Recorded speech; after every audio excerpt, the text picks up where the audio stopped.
Hey there, folks. Good evening. So, this is the first launch episode on PSA Canada. So, this is our first live stream, our first video, the first content on the channel. So, I'm Carlos, and I'm joined with the head of PSA Canada, Brad Harlan. So, tonight, we're going to have a little bit of kind of an introduction. So, I labeled it PSA Canada Introduction because even though PSA Canada has been around for a while, this is the first time that this is being utilized this way, and we're going to talk a little bit about that tonight. Why? And that'll be the first video up on the channel. And then going forward on Thursdays at 9 p.m., we're going to have it more straightforward. It's going to be a live stream. It's going to be kind of question and answer. We'll usually have a couple of questions already in the can of normal things that get asked at PSA Canada. But then we're also going to incorporate, what folks want to talk about in the chat. And we're open, like we're collectors, and that'll be something that'll become a little bit more clear here when we talk a couple of minutes. But we're collectors. So that means, we're open to talking about a couple of things in there. But the focus will, of course, lean into a little bit what PSA Canada does. But a lot of the things that we're doing and a lot of the things that get done with PSA Canada, they apply to if you were going to submit directly to PSA, or if you're stateside and you're submitting through that, your local one there. A lot of the same concepts are going to apply. So hopefully it's helpful to you either way as a collector. So Brad, good evening. How are you tonight? Great, thanks. I'm pretty excited to get this thing rolling. I know tonight will, like you said, will be our test episode, our first episode. It's something that we've been thinking about for a long time, and myself and Sherry and a few of our other partners within PSA Canada, we talked about it. We thought there should be a way that we could help our customer base grow, help them understand the process, help new customers, bring them in. Instead of us just answering the phone and answering emails, we've said, hey, let's see if we can get this channel going to where we know we can get it to, and help educate people how to properly submit cards, and also take their feedback, and let's hear what people have to say. So when you do these lives, as I've learned with my limited experience on them, it gives people a chance to voice and to ask their questions, to voice their opinions, and we like all feedback, good, bad, and the ugly. So. Absolutely. And because it is YouTube and it is the internet, we will get feedback. That's always going to be part of it. Now, one other thing I'll mention for the folks that catch it later after the fact, feel free to throw things in the comment section. That feedback is helpful because, again, this is going to be a work in progress. We're literally just starting up from scratch. So at the time that Brad kind of approached me to start working on this with them, the channel literally started, right from the ground up, and we're building up from there. And it's going to be something where hopefully, as it develops, we're going to cater a little bit more to maybe what's helpful to you. Because we've got a list of questions that are pretty commonly asked. That doesn't mean as you go along, maybe you don't think of something. Actually, I was thinking about submitting, maybe this is a hang up I have, or this is something I'm not sure about. And there'll be a bit of an interactive element because the team at PSA Canada is also available to kind of help out with certain, if there's something order specific, there's going to be a little bit of help there. You're going to have some interactive because it is live. They're here and they're able to at least respond to certain questions, or at least direct you in the right place. And hopefully the channel will become a hub where some of this stuff will be available evergreen. You can come back, and if you want to see a video how to do X, we might have a video for you by that point. So that's going to be part of it. So just to get going, just off the block, I do want to talk about one thing here. I know PSA Canada by its predecessor because I just initially did business with that. And for many years it operated under Platinum Promotions, aka PSA Canada, and there was kind of a hybrid, and then it became PSA Canada. We don't have to rehash the whole history of it, but a question I have for you is, you didn't start off initially as PSA Canada, you started off originally as a customer. So what kind of was the impetus, being a customer, having a relationship, and then eventually kind of taking this role on yourself? What kind of led for that piece of the history? Yeah, so again, I started to be a customer with PSA Canada about 20 years ago. I used Len Potty, was a friend, someone that I knew since I was a child. I had my first store when I was 15 years old, and Len used to set up the flea market outside the store on Sundays. And then from that, I played hockey with both his sons. And so I've always had that relationship with him. And then when he started to really amp up with PSA and their services started to get more and more, I became one of his best customers. And we submitted literally like thousands of cards a year through him. And it was always the best kept secret, someone that we had right in our back door that I could just go over and drop cards off. 30 days later, I'd pick up my cards and away we'd go. So as we progressed, and Len, being in his early 70s now, he kind of was at that point where it became a little bit overwhelming for anybody. It would have, for one person to do the work that he was doing. He went from, if it's 5 to 10,000 cards a month to 40, 50,000 cards a month to 60,000 cards. And when you were looking at that 30 day turnaround, it it's impossible for any person to do it. Mm-hmm. So I think he kind of hit that point where he was like, all right, Brad, the time has come, and many people have approached him. Literally, I mean, there was dozens of people that wanted to take over.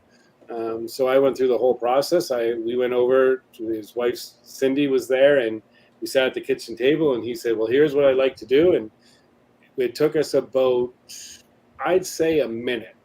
And I said, deal. We shook hands, and since then the deal has evolved, and it's worked out tremendously for both of us. And our friendship has kind of really blossomed from that. Before we were always friends. We knew each other, but it wasn't the way we are now. We talk, we still talk 10 times a day, and and myself and Sherry's fully involved with it now as well. And so between the three of us, we've built up this team here. So even though myself and Sherry are the face of PSA Canada, Len is still there helping us out in the background, and he's been very supportive through this whole thing. So as long as Len wants to be involved with PSA Canada and we're involved with PSA Canada, he'll always be there. And even though it's in the background, that's kind of where it's at. So. For sure. And the reason why I wanted to kind of lead off with that question is because it is something interesting, because this is not a new company in the space. This isn't a new bulk submitter that just came out. Now, that's one aspect of it, because they, like I said, they went back in the heyday. I haven't been doing business with them quite 20 years, but for a very long time. I would say probably closer to the 15, 10-year range. So quite a long time myself. And they were omnipresent. They were always around at the Toronto Expo. That was always the exposure that I had to it. And it was always very easy to me. One of the things that I had with Len, I had a very easy time working with him at the time. And then now, obviously, to yourselves. One other thing that I kind of want to mention, so I'll start acknowledging a couple of the comments, because it is still an interactive show. So we've got Yannick here. So it says the test. Beautiful. It is working. Thank you, Yannick. Sandra Sador, is this live? Absolutely not. Certainly not. I've been fooled once already tonight. Well, you're fooled again. And don't get fooled twice. But it is an interactive show. So I will acknowledge the comments as they come in. And as kind of some thoughts are coming in, we always want to kind of acknowledge and leave everybody as part of it as well. So one other thing as well that plays into it is that it isn't just it isn't just a bulk rater. It's called PSA Canada. And PSA, being under Collectors Universe previously and now Collectors, would be very litigious if you just said PSA, willy-nilly, and just decided to call yourself PSA Canada.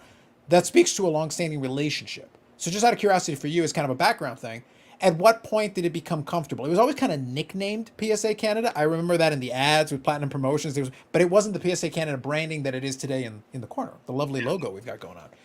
When did kind of the shift happen? Because I think you were around during that point, and so when did it shift over? Now it can be called PSA Canada formally. Yeah, so it was always there, but I mean, I guess when we stepped in, we kind of took it a little more and put it out on social media and created Facebook groups and our Instagram page. So we kind of took it to that level where, Len was at the point where he was saturated with all he could handle, and he wasn't interested in, he literally told people, no more customers. It was very clear cut, because physically you just couldn't take on anymore. Sure. So that was where we kind of developed that, and we started with. We've been through a lot of people over the last couple of years with PSA that were kind of my main point of contacts. And obviously, as you can imagine, when I started, that was right before the ownership change. There was new guys coming in, new guys coming out. So as Collectors evolved into what it is now with 1,400 plus employees, I've, in my brief time with it, the last couple of years, have seen just a crazy amount of changes. And one of the things for me is I didn't want to be just a bulk group submitter. That wasn't something that I wanted to do. I believe as a collector, I believed in PSA. I enjoyed it. I liked it from a profitability standpoint on the business side of things. And then I just evolved, and I watched the direction they were going to take this company with. And I loved every bit of it through the ups and downs. And obviously when I started, I jumped in right, November of 2019, and then the shutdown happened.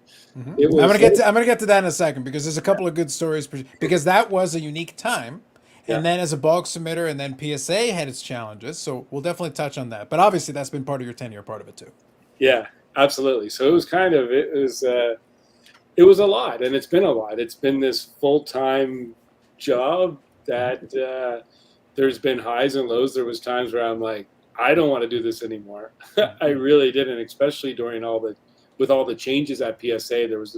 And just no one really had answers. So all of a sudden, it was tough when you're dealing from a customer standpoint. I'm dealing with my customers and they're asking me questions that I do not have an answer to.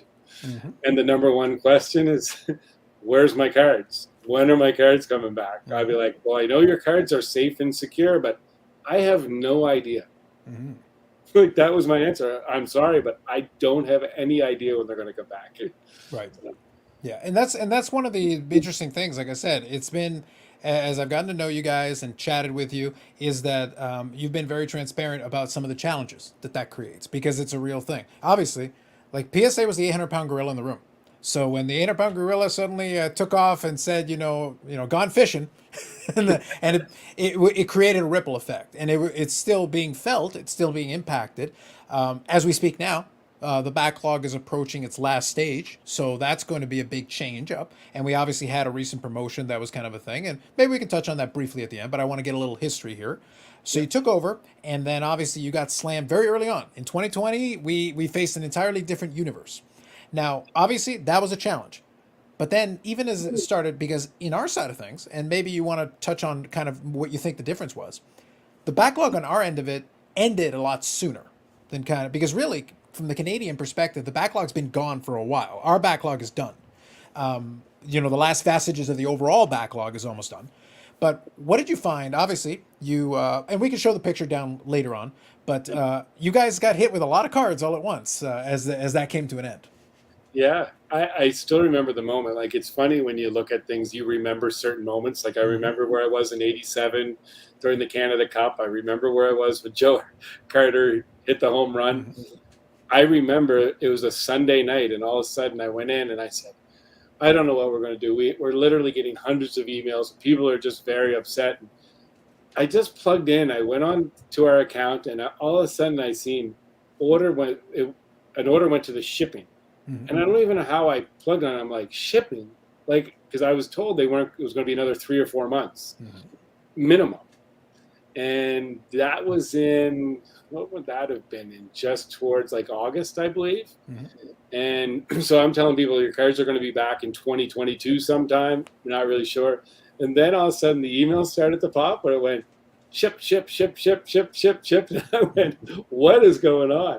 So in the course of that 3 to 4 weeks, I still don't really know the exact answer, but all of a sudden our orders just got completed and they all started to come back, which was awesome. But we had, I don't know how many, if it was 250,000 cards or 200,000, whatever that number was in that span, we had those, they all started to come back. And fortunately, we just put our heads down and we got everyone their cards. And it was a process. There was lots of people that couldn't pay. I think I still have a few orders. I might have about 10 orders that have been Hmm. here for about 9 months now. And Hmm. I'm in communication with the people. And they were kind of, it was a different time. People were stuck. So I'm telling them not to worry about it. Then all of a sudden I'm sending people invoices, and some of these invoices were 10 grand, 20,000, 25,000. And I told them it wasn't going to be for another 6 months.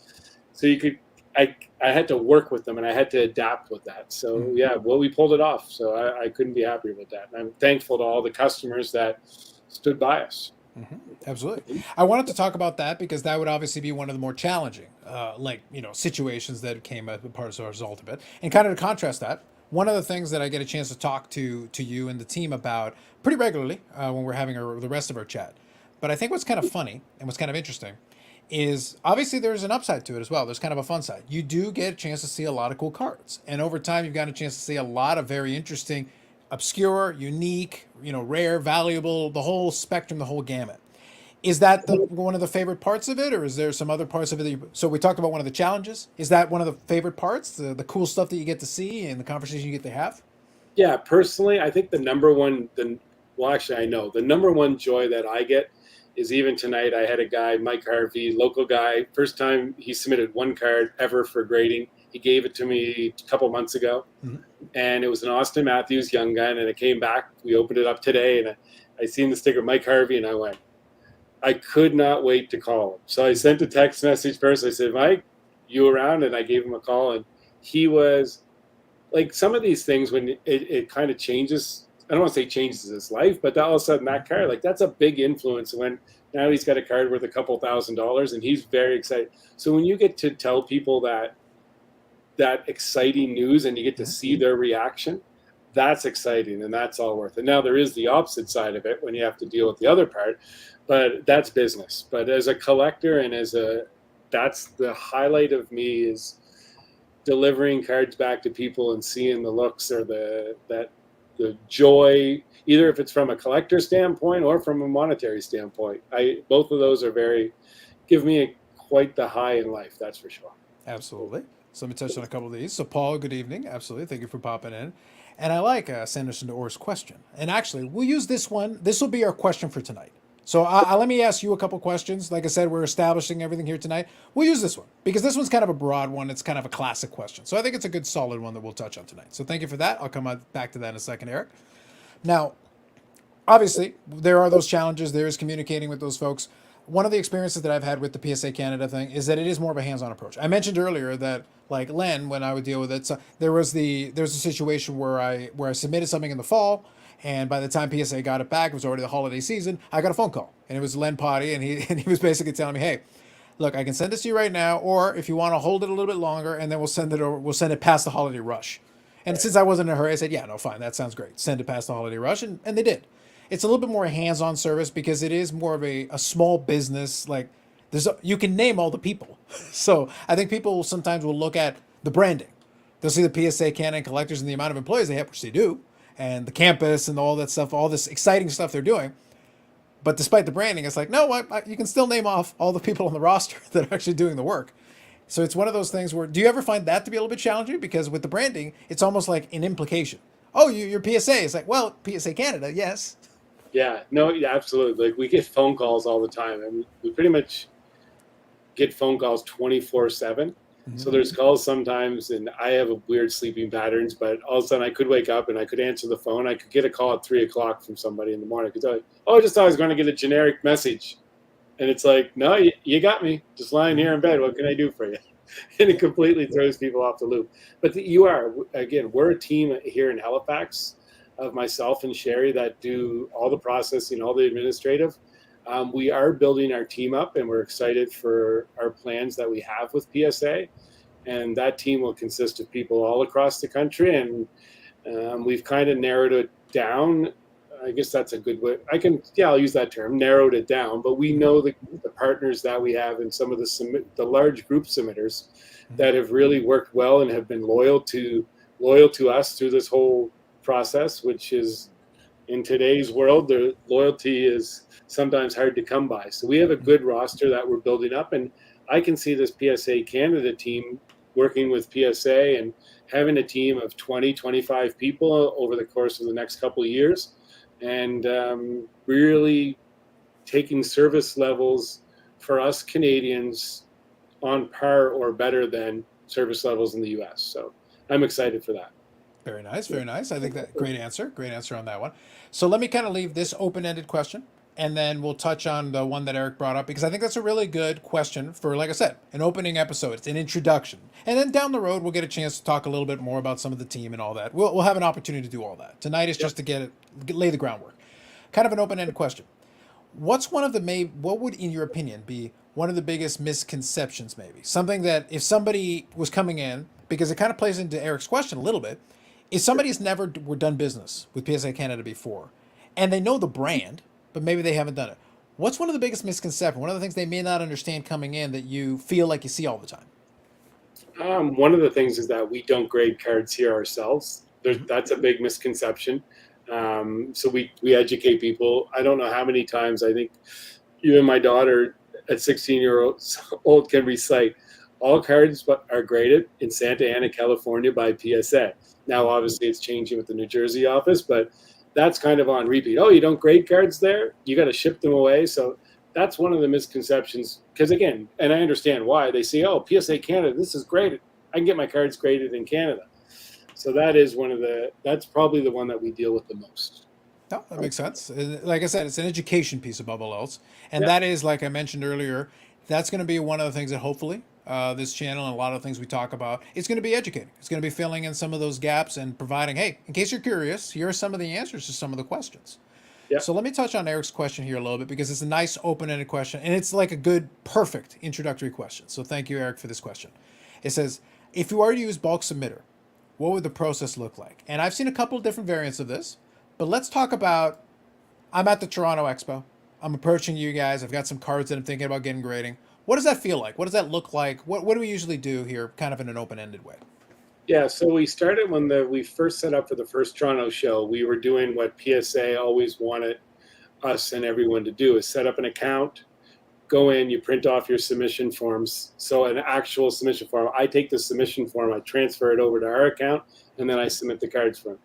We realized in a hurry after the first show that that's just physically we're not able to do that. For starters, we had 3 computers set up, but we would need realistically probably a dozen. We need to have a staff of 20 or 25.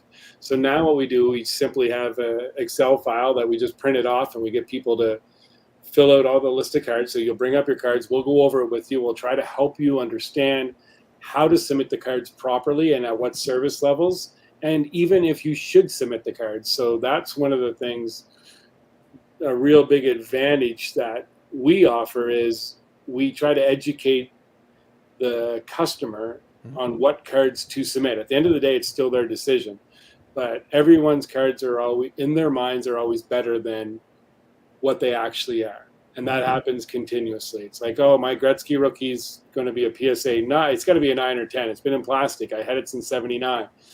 And they would submit that card potentially at a premium 1 service level, which they think it's worth $20,000. When we're like, no, well, it's got a small crease here, so it can't grade higher than a 4.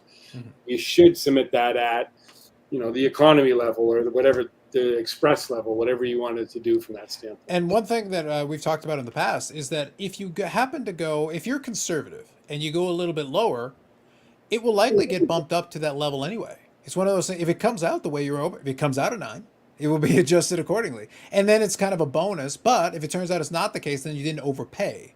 You didn't pay too much for a level of service that wasn't required. Correct. Absolutely. And those are some of the things that I've been working with PSA directly on is, especially the alteration of cards. And there's no ill intent by people, but the screw down saga, you can say, that has been happening over the last couple of years, where a card could be compressed due to a screw down that comes back altered. So even though this card wasn't intentionally altered in any way, it comes back. So you want people, if I know a card wasn't a screw down, I say send it at the absolute lowest level that you can and you're comfortable with, because that's also your insured value while that card's in our possession and at PSA. As long as you're comfortable with that, submit at the low, let it get bumped up. Because if it does come back altered, you're going to pay that lower value fee instead of paying something, paying that premium level where all of a sudden then you're really upset. You get $1,000 bill from me and you get your card back in a card saver that says altered on it. Yep. You're not very happy. But if you spend the money, if you spend $70 and it comes back and is an altered, you're still not happy about it, but at least we did our part and you paid for the authentication part first. So. Absolutely. And down the road, we'll do the little chart where we'll be able to show it. One thing that's kind of notable as well is that all your fees are all in. It includes a lot of the things already built into it. And we'll get a chance to go into a little bit more depth on that. But just at a high level, it's just something that can be known. And it's also something that can be seen on the Instagram page. So I've had it kind of scrolling through the bottom so that if people want to check it out, that's a great way of communicating with the team as well. Because then you can also get questions answered in between. In between episodes, that's another avenue to reach out to folks. So at this point, the person's come up, you've approached them, you've given them a little bit of advice. You just gave a couple of different examples. So let's say you want to go forward. I want to grade these things with you. I fill in this Excel sheet. You guys help me out with that. Kind of high level, what happens next? So next we take all the cards back. So we took them all back to Halifax from the Toronto show. We process all the orders. And when I process the orders, it's myself that does that. So we process every card. We prepare the shipment. We actually flew that shipment down to PSA. But we do ship weekly now. Every week we're sending out packages. So we go through, we process the orders, we fill it all out online. The submissions are done complete. They get delivered to PSA, and then the process starts at PSA. The next communication from us, we'd love to have a system where you can track your orders, and it is in place. And as our partnership continues to grow with PSA, there's a lot of things that are going to be happening that is really going to make our customer base happy and make it easier for them, because it's nice right now. If I go on, like Carlos, if you wanted to check an order that you had, I just plug it in, I see where the order, I see the status. If you submit on your own, same thing. You can go in, it's in assembly, it's in Q1, it's in Q2, it's in shipping. So we'll have that very, very soon, and that will be nice. So from that standpoint, though, so the cards go to PSA, they go through the whole process. We get the notification back that the cards have shipped. So once we get the notification that the cards have shipped, that's when we know there's any upgrade charges, etc. So then we can start to process invoices for our customers. So we start to send out invoices, and on our invoices, it tells you all your different payment options. We accept the payments when your cards come back. We then take the order, we process it, we take it to UPS, we package it. UPS sends us a tracking number. Then we send another follow-up email to our customer before we actually ship the cards. And this is something that we do, and it's an extra perk that it creates a lot of work for us, but at the same time, it's something that is really, really valuable for our customers. Like, especially now, there's so many people out of town. August is a big travel month, obviously, for people that are going on family vacations. So if your order is complete at PSA, once your order is done, they charge your credit card and the box gets shipped out.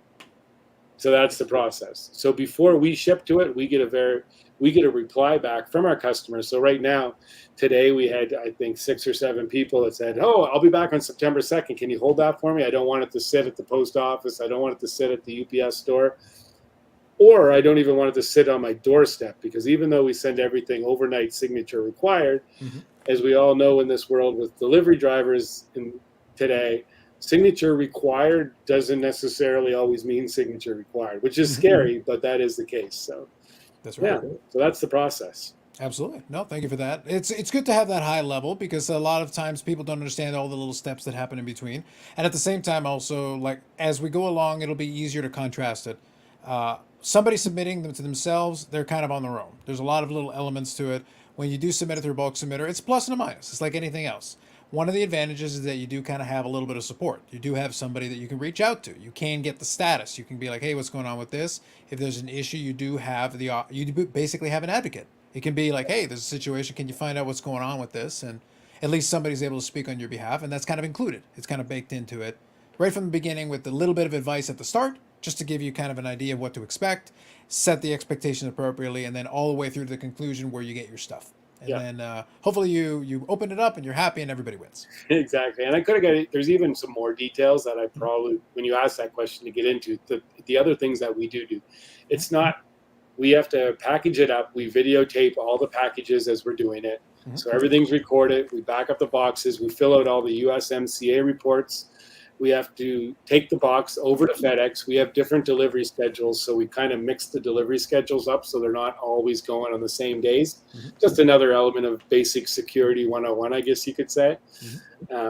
We have our brokers that work right in California that clear all the packages, and they're a huge support. I can call FedEx all I want to see why a package is delayed, but our custom brokers have been just a savior for us. They have FedEx customer service on speed dial.